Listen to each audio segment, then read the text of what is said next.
So hello everyone, कैसे हो? आज का वीडियो उन सब लोगों के लिए जो इन सब में फंसे हुए कि भैया एक परफेक्ट रिवीजन की स्ट्रेटेजी, रिवीजन का प्लान क्या होना चाहिए। तो जो भी मेरे पास एक्सपीरियंस था, मेरे टीचर्स का, मेरे बैचमेट्स का, मेरा एक्सपीरियंस जो मैंने बहुत जगह से लिया हुआ है, वो सारा क्लब करके मैं आपको देने वाला हूँ इस वीडियो के अंदर। तो अगर वीडियो अच्छी लगे तो do hit the like button और चैनल को सब्सक्राइब करना बिल्कुल ना भूले। भाई आपका ही चैनल है, आपने खड़ा किया है तो आप तो सब्सक्राइब करके जाइए। जितना कंटेंट फ्री हो पा रहा है हम लोग सारा कंटेंट आपको दे रहे हैं, ऐप के ऊपर, वेबसाइट के ऊपर, टेलीग्राम के ऊपर, सब कुछ। टेलीग्राम का भी लिंक दे रखा होगा, वहां पे भी आप ज्वाइन कर सकते हो। ठीक है, तो रिवीजन स्ट्रेटेजी, इसमें यार आपको दिमाग में हर बार क्वेश्चन घूमते होंगे कि भैया यार चीजें याद नहीं होती। ठीक है, जो रिवाइज कर रहे हैं वो भूल रहे हैं। ठीक है, बायो याद नहीं हो रही, इनऑर्गेनिक केमिस्ट्री। तो आपने क्या किया था? पहला क्वेश्चन तो यार यहाँ से स्टार्ट होता है, जो मैक्सिमम बच्चों ने पूछा कि भैया आपने ऐसा क्या किया, तो मैं उसका आंसर दूंगा माई डेली शेड्यूल। ठीक है, पहली चीज, कुछ डेली ट्रेंड्स है जो मैक्सिमम टॉपर, ठीक है, जिनसे मैंने सीखा है। मैंने किनसे सीखा है? मेरे टीचर, मेरे बैचमेट्स जो यार ये सब चीजें कर चुके हैं। ठीक है, ऐसे ऐसे लोगों से मैंने चीजें सीखी है। तो डेली ट्रेंड्स मतलब क्या? ठीक है, ईट हेल्दी, पहली चीज लास्ट के दिनों के अंदर। सेकेंड चीज है एक प्रॉपर स्लीप 7 to 8 आवर्स की। ठीक है, ये सब इसी में आता है, स्ट्रेटेजी में ही है ये सब चीजें। ठीक है, उसके बाद यार घूम घूम के पढ़ना, एक्सरसाइज करना। ठीक है, जितनी तुम फ्रेश एयर ले पाओ, ये 5 चीजें बहुत इंपॉर्टेंट है। फ्रेश एयर, खाना पीना और थोड़ा सा रिफ्रेशमेंट के लिए कोई एक दोस्त या घर वाले से बात करना बहुत ज्यादा इंपॉर्टेंट है। अब डेली शेड्यूल भैया आपका क्या था? देखो यार, मैं आपको बोलता हूँ और रिकमेंड करता हूँ, ठीक है, कि सुबह के 3 घंटे, ठीक है, या तो बायोलॉजी या इनऑर्गेनिक केमिस्ट्री के रिवीजन में देने ही देने हैं कंपल्सरीली। और ये मेरा नियम था लास्ट के 1 महीने में।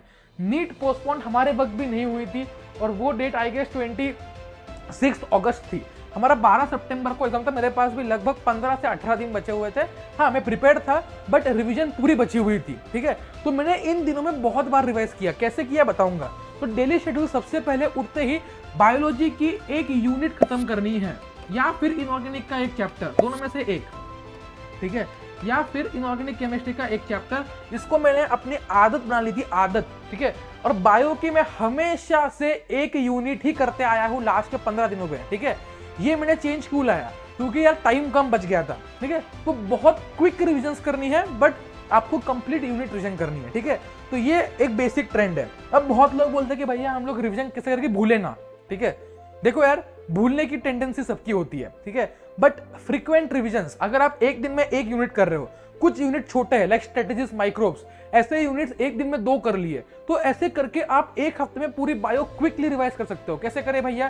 पहली चीज, आपका शॉर्ट नोट्स होंगे, नहीं है तो टेलीग्राम पे मैंने शेयर कर रखे हैं, वहां से रेफर कीजिए जितना फास्ट हो पाए। ठीक है, ऐसे ऐसे पलटिए बस पेज। ठीक है, एग्जांपल्स को अंडरलाइन कीजिए, एग्जांपल्स को समझिए, डायग्राम समझिए। ठीक है, बेसिक चीजें जो दिमाग में है उसको रिवाइज कीजिए और आगे बढ़िए, जितना फास्ट बढ़ सकते हो। ठीक है, ये आपको चीजें करनी है। Free of cost short notes, example sheet, सब कुछ आपको टेलीग्राम पे मिल जाएगा। ठीक है, अब इसके बाद भैया ये फॉरगेटिंग कर्व क्या होता है? देखो यार, जिनको पता नहीं है उनको मैं यहाँ पे एक्सप्लेन कर रहा हूँ, प्लीज इस पर ध्यान दीजिए। इसको कहते हैं एबिंगास फॉरगेटिंग कर्व। ठीक है, ये कर्व क्या कहता है? अगर आपने 100% चीजें पढ़ी है, इमीडिएटली आपको पूरी याद रहेंगी, बट जैसे जैसे टाइम बीतता जाएगा, ठीक है, एक दिन के अंदर आप 33% चीजें भूल रहे होते हो। 33% चीजें आपको बस याद होती है, आपने 67% चीजें उड़ा दी है। ठीक है, अब क्या करना है, हमेशा ध्यान रखना, मैंने हमेशा ये चीज करी है और मैं आपको भी रिकमेंड करूंगा। ठीक है, सुबह जिस यूनिट के आप थ्योरी पढ़ोगे, बायोलॉजी का सुबह जिस यूनिट का थ्योरी पढ़ोगे, शाम को 9 से 10 या 10 से 11 जो भी हो, उसके 40 से 50 एमसीक्यू लगाना बिल्कुल ना भूले, क्योंकि MCQs are a form of revision, इसको समझिए। ठीक है, मैंने हमेशा रात को उस यूनिट के एमसीक्यूज हमेशा लगाए। ठीक है, या तो फुल लेंथ या उस यूनिट के, तो उसके एमसीक्यूज लगाने हैं एनसीईआरटी बेस्ड, जहां से मिल पाए, किसी ई बुक से, कहीं से भी, राइट। तो ये आपका फॉरगेटिंग कर्व ऊपर जाएगा। ठीक है, उसके बाद उस यूनिट को 7 डेज के अंदर अंदर रिवाइज कर दोगे ना, तो आप इस कर्व को आगे बढ़ा दोगे और नीट में वैसे 20 दिन बचे, तो ये आप इसको कॉन्कर कर लोगे, राइट। इसको आप चीजों को कॉन्कर कर लोगे। समझ में आया सबको ये चीज? अब सेकंड पे आते हैं, balance between theory and MCQs. बहुत लोग मुझे पूछते हैं कि भैया थ्योरी पढ़े कि एमसीक्यूज करे, कुछ आइडिया दो यार। ठीक है, तो उन सब लोगों को जो इसमें फंसे हुए हैं, उनको एक मेरा सजेशन है, पहला यार, कि हमको अभी के लिए एक तो 50-50 टाइम डिवाइड कीजिए या 60-40। किसके लिए 40? इसके लिए 60। ठीक है, इसके लिए 40। ठीक है। अब यहाँ पे बहुत लोग बोलेंगे भैया थ्योरी कैसे कहाँ से करे, थ्योरी यार जितना तुम क्रिस्प में कर पाओ, जितना तुम एनसीईआरटी से कर पाओ for biology, inorganic chemistry, organic chemistry, and for physics and physical chemistry short notes हो गए, वन शॉट लेक्चर्स हो गए, उनसे थ्योरी करनी है। ठीक है। एमसीक्यूज कहाँ से करें, सबसे पहला प्रेफरेंस जो हमने कहा है ऑलवेज पीवाईक्यूज। ठीक है। इसके अलावा अगर आपने पहले कोई मॉड्यूल बुक सॉल्व कर रखी है तो उसके थ्रू एक और बार गो थ्रू कीजिए, कोई क्वेश्चन बन तो मतलब कोई क्वेश्चन भूल तो नहीं गए, राइट। तो हमें एक बैलेंस बना के चलना है थ्योरी और एमसीक्यूज के अंदर। ठीक है। ताकि कोई बैलेंस बिगड़े ना और यहाँ वहां गिरना नहीं है, ये चीज सबको क्लियर चाहिए। रिवीजन जितना हो सके माइंड मैप्स के थ्रू कीजिए। बहुत लोग बोलेंगे भैया माइंड मैप भी नहीं बनाए। ठीक है। ऑनलाइन टेलीग्राम पे मेरे बहुत सारे माइंड मैप पड़े हुए हैं, बहुत सारे तरह से माइंड मैप मिल जाएंगे जिसके थ्रू एक चैप्टर को आप 15 से 20 मिनट में रिवाइज कर दोगे। ठीक है। बायोलॉजी की बात कर रहा हूँ, और ये बहुत टाइम सेविंग होता है यार, बहुत टाइम सेविंग। हाँ, माइंड मैप में सब कुछ नहीं होता, माइंड मैप में 90% कंटेंट होता है, बट यार एटलीस्ट 90% कंटेंट आप बहुत कम टाइम, लगभग 25% टाइम में कर पा रहे हो, राइट। कंसेप्ट लिंक्स, ठीक है। कुछ आपके ऐसे नोट्स जो एक्सप्लेन कर रहे हो चीज को, मान लो कि यार आप पढ़ रहे हो प्लांट फिजियो, उसमें आपको ईटीएस नहीं आता तो आपने कहीं नोट्स बना रखे हो, उस नहीं आता तो यार खत्म करना है यूट्यूब से उसी वक्त। इसके बाद आता है balance between old things and new things. बहुत वीडियोस मैंने यूट्यूब पे देखी कि इस समय पे कोई नई चीज नहीं पढ़नी, कोई नई चीज नहीं पढ़नी, ये वीडियोस में देखे। देखो यार, हर बंदा अभी फुल प्रिपेयर्ड नहीं है। ठीक है। आप हो सकते हो कि पूरे प्रिपेयर्ड नहीं हो, आपकी प्रिपरेशन बहुत गंदी हो, एक्सेप्ट करो। ठीक है। तो आपको नई चीजें पढ़नी पड़ेंगी। ठीक है। कोई एक्सपर्ट बंदा के कह रहा है कि नई चीजें नहीं पढ़नी है तो वो उसके पॉइंट ऑफ व्यू से है। आप सोचिए कि आपकी पहले ही प्रिपरेशन 30% है, अगर आप नई चीजें नहीं पढ़ोगे तो आप कैसे करोगे, इंपॉर्टेंट टॉपिक में छोड़ रखे। ठीक है। तो बैलेंस बना के चलना है। बैलेंस मतलब क्या, एक लिस्ट चाहिए आपके पास, कौन से टॉपिक बचे हुए हैं, कौन से करने हैं। ठीक है। और उनमें से भी जो हाई वेटेज टॉपिक्स है, अगर आपको वीडियो चाहिए कि कौन से चैप्टर्स हाई वेटेज है, अगर आपको पता हो तो नीट में 98 चैप्टर्स है, और 98 चैप्टर्स में से आई गेस 30 चैप्टर्स से, मतलब 30% सिलेबस से लगभग 85% पेपर आता है। ठीक है। 80%, 85 भी नहीं, 80, 75, 80%, राइट।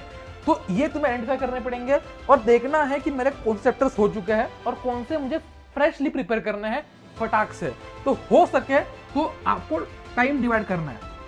मान लो आज आपने जो आपके पुराने चैप्टर थे वो कर लिए, 4-5 चैप्टर पुराने कर लिए। ठीक है। रिवाइज फटाफट से, मान लो आपको बायो की यूनिट 1 आती थी, लिविंग वर्ल्ड क्लासिफिकेशन, उसको रिवाइज कर लिया। मान लो कि आपको बायो का एक चैप्टर है इवोल्यूशन नहीं आता तो उसको भी आप नया चैप्टर पढ़ लिया। तो दोनों का एक मिक्सचर चाहिए। ठीक है। दोनों का एक मिक्सचर हमें यहाँ पे रखना पड़ेगा। उसके बाद लास्ट जो हमने हर बार डिस्कस करा है यहाँ पे वो है रेट्रोग्रेड रिवीजन। भैया ये रेट्रोग्रेड रिवीजन क्या होती है? रेट्रोग्रेड मतलब यार मॉक टेस्ट के बाद। ठीक है। हमें यार दोनों को बैलेंस चाहिए, एक होती है रेट्रोग्रेड रिवीजन और एक होती है हमारी नॉर्मल रिवीजन। नॉर्मल रिवीजन वो है जो ऊपर मैंने बात की, चैप्टर पढ़ो, उसके पीवाईक्यूज करो। ठीक है। जितना हो सके उतना शॉर्ट में पढ़ो, जितना हो सके उतना आपको दिन में जो चीजें याद करते हो उसको सुबह सुबह खत्म कर लेना है। जो कंसेप्चुअल चीजें हैं वो आप दोपहर में या शाम में कर सकते हो। तो नॉर्मल जो रिवीजन है वो वाली होगी। एक है रेट्रोग्रेड रिवीजन। भैया ये क्या है? ये वो रिवीजन है जो आप मॉक टेस्ट के बाद दोगे। ठीक है।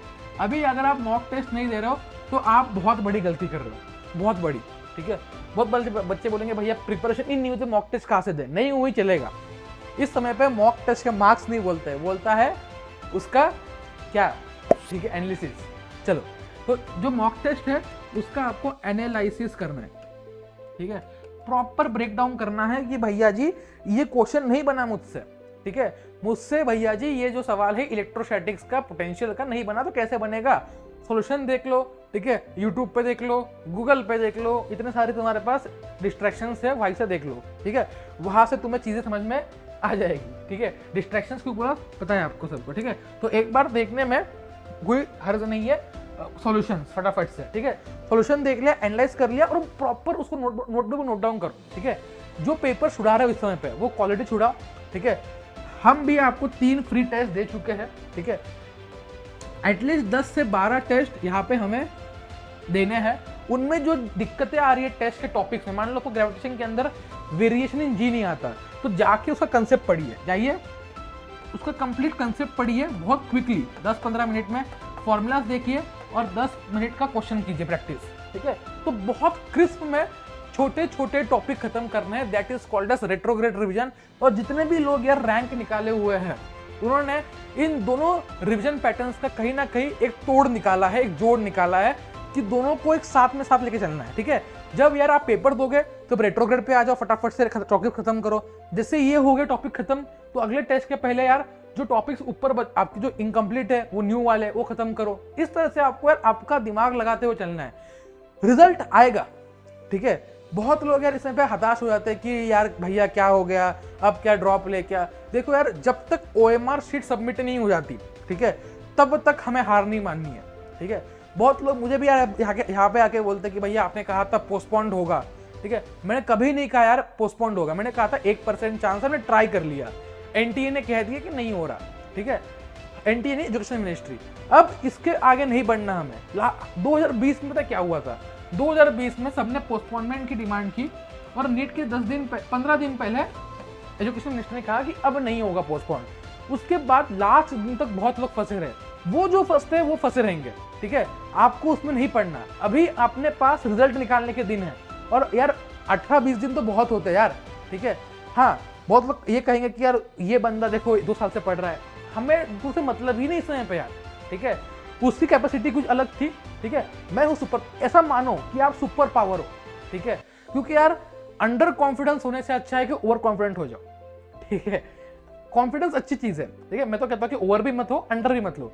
बट अगर कोई आपको अंडर कॉन्फिडेंट करने की कोशिश कर रहा है तो उसको जवाब देना है ओवर कॉन्फिडेंट बन के कि भाई नहीं, मैं तो बहुत खतरनाक सुपर ह्यूमन हूं, मैं तो 15 दिन में कर दूंगा। ठीक है, क्योंकि मुझे पता है कि आपके बहुत सारे इश्यूज आए होंगे। ठीक है, आपने मेहनत की होगी, बट कई सर्कमस्टेंसेस होते हैं यार। ठीक है, जो एक ड्रॉपर समझ सकता है कि यार बहुत चीजें फेस करनी पड़ती है, बट असली ड्रॉपर या असली फाइटर वही है जो लास्ट एंड तक फाइट मारेगा। ठीक है, कब तक फाइट मारेगा, जब तक OMR शीट नहीं आती, और उसके बाद भी लाइफ में फाइट मारेगा। ठीक है, रिजल्ट चाहे उसके हक में हो या उसके अपोजिट में हो। ठीक है, तो इसी के साथ एंड करते हैं यार। होप करता हूँ कि आपको वीडियो पसंद आई हो। अगर पसंद आई तो do hit the like button. Channel को सब्सक्राइब करना बिल्कुल ना भूलें, ये चैनल आपकी बदौलत खड़ा हुआ है और आपका ही है। कुछ भी सजेशंस हो कि भैया ये चीज़ें आप गलत कर रहे हो, तो आप, मैं खुले हाथ से आपका स्वागत कर रहा हूँ यहाँ पे यार। जाइए टेलीग्राम ग्रुप ज्वाइन कीजिए। ऑल द बेस्ट सबको, let's meet in the next video.